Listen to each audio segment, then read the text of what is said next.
Do you know, to this day, I know people, not many, I'll admit, but I know people who refuse to play The Witcher, and specifically The Witcher 3. Do you know why? It's because Geralt wears his swords, his steel sword and his silver sword, on his back. Why, may you ask?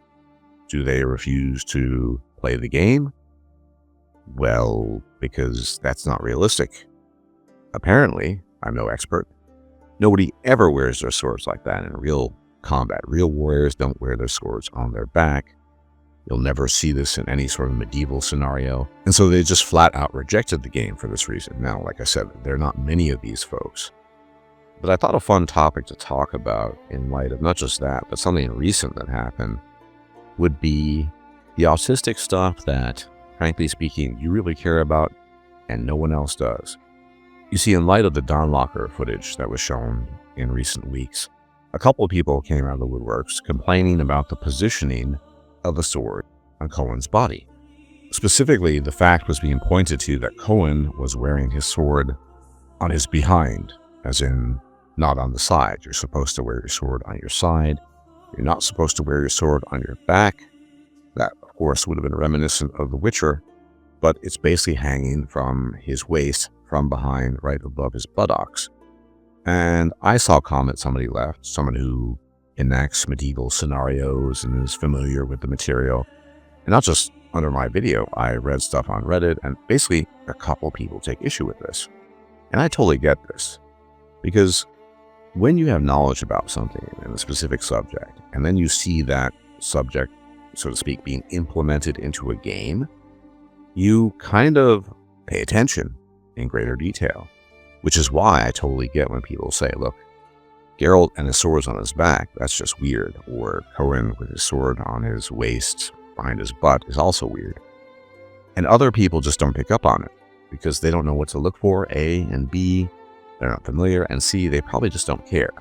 Now, this is universally going to be the case. There's always somebody out there who cares about a specific aspect of realism that you're either not aware of, or even if you are aware of it, you don't care, or you just don't care either way.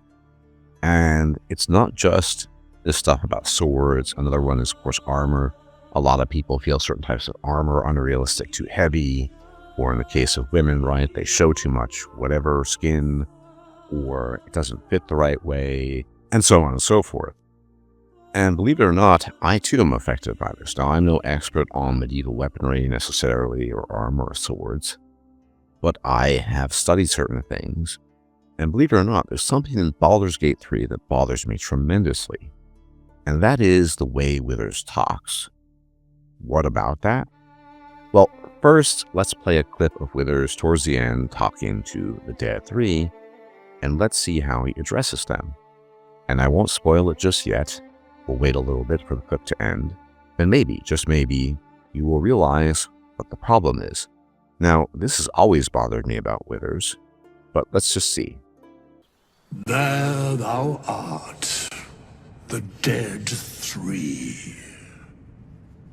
Thy face is God's, thy actions barely worthy of the name. Didst truly believe thy ploy would succeed? Didst believe I would not notice?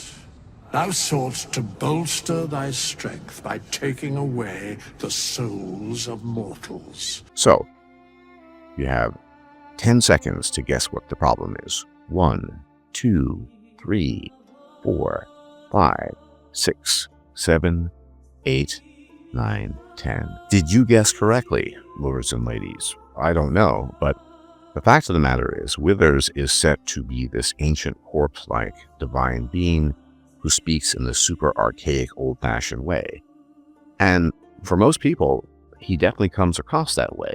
But for me personally, someone who's studied intensely the history of the English language, he's actually misusing the language he is supposed to be speaking, which is to say, the type of English he's speaking is called early modern English.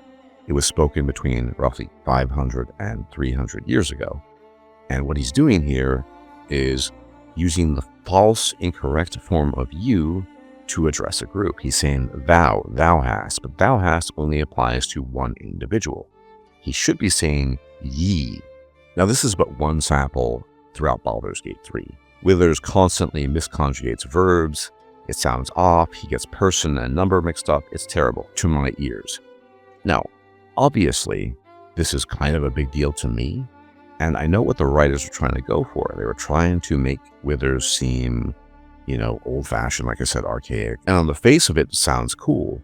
The only problem is the writers didn't have a bloody clue about early modern English, and so they just decided to write these things in without really knowing how early modern English sounds or what's appropriate and what's not.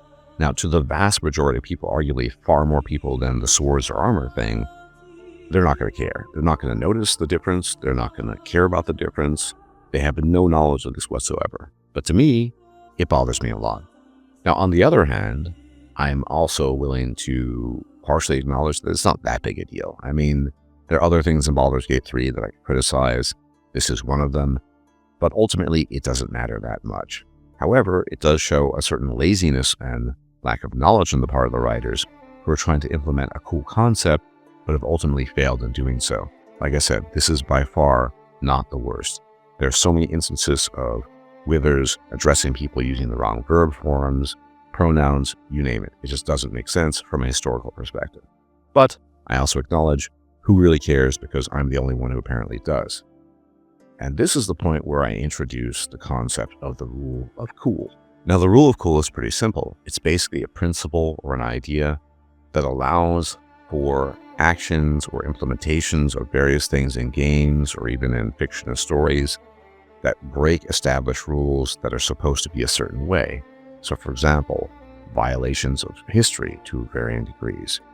A minor example of this might actually be the fact that by the time the Black Death had occurred in Europe, it hadn't yet reached the area of Eastern Europe where the Blood of Dawnwalker takes place. It's a slight little misnomer. Maybe it arrived a bit earlier in this particular valley. Who knows? Little things like that. Not really a big deal. More importantly, there are tons of games like Dark Souls and Elden Ring where they are wielding weapons that are obviously intentionally ridiculous, like gigantic swords that are the size of a hippopotamus or a rhinoceros. Nobody takes that seriously in the sense of, oh, that's meant to be realistic, but it's really cool. People appreciate those weapons. They like the weight, the heaviness. People enjoy looking at outlandish armors, even if they're weird. Obviously, people enjoy looking at boob armor because boob armor is sexy and it makes women look good in armor. There are all these exceptions to established rules that are routinely broken in various games and media because, frankly speaking, it makes the overarching story cooler, it makes the presentation better, more aesthetic, whatever. So, ultimately, even if you have these deviations in a game, most people are willing to look away on top of the consideration, obviously, that most people are not even aware. Now, in the case of boob armor or gigantic swords or axes, obviously, if you look at it, even if you have no knowledge of medieval weaponry or armor, it doesn't really matter. It's obvious that it's quote-unquote not realistic. But does it really matter for the content of the game? It really depends on what you're trying to achieve. Now, if you're trying to achieve a perfect one-to-one, I don't know, medieval armor and sword fighting simulator, then yeah, you're probably not going to have the sword on your back or on the backside of your waist. That's unrealistic. You're going to go for maximal realism. But in a game like the Blood of Dawnwalker or The Witcher 3, or take your pick, you can actually do that, and it still doesn't really matter within the greater context of the game, because frankly speaking, people just don't care. Most people. And of course, you're going to have the autists, like various people who participate in medieval reenactments, and you're going to have people like me who have studied the history of the English language and know that Withers cannot speak early modern English correctly, and it's kind of embarrassing, but most people don't pick up on it, so it doesn't really matter. And that's why I think, by and large, most of us are willing to overlook violations of realism in fictional, fantastical games.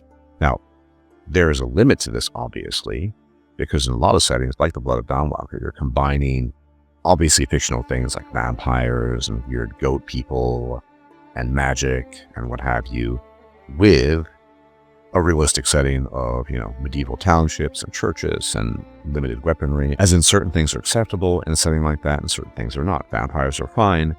If somebody were to show up in Vale Sangora with a tank or a machine gun, that would be a little bit weird considering it takes place in the mid-14th century.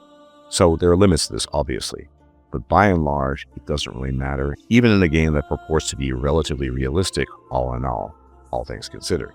That said, I am curious if you in the audience are bothered by realism violations in terms of whatever it might be, weapons, armor. Maybe you're bothered by withers too, probably not. So let me know what you think about the rule of cool in the comment section and whether or not it is an egregious mistake, an egregious sin to commit in a game to have swords that are too big or misplaced. Very curious to hear what you have to say. Let me know. And as always, thank you for tuning in. And if you like my content and you like my takes, you can leave a like, comment, share, and subscribe. It's much appreciated, as it really helps out the channel. And I'll check you out next time. Take care.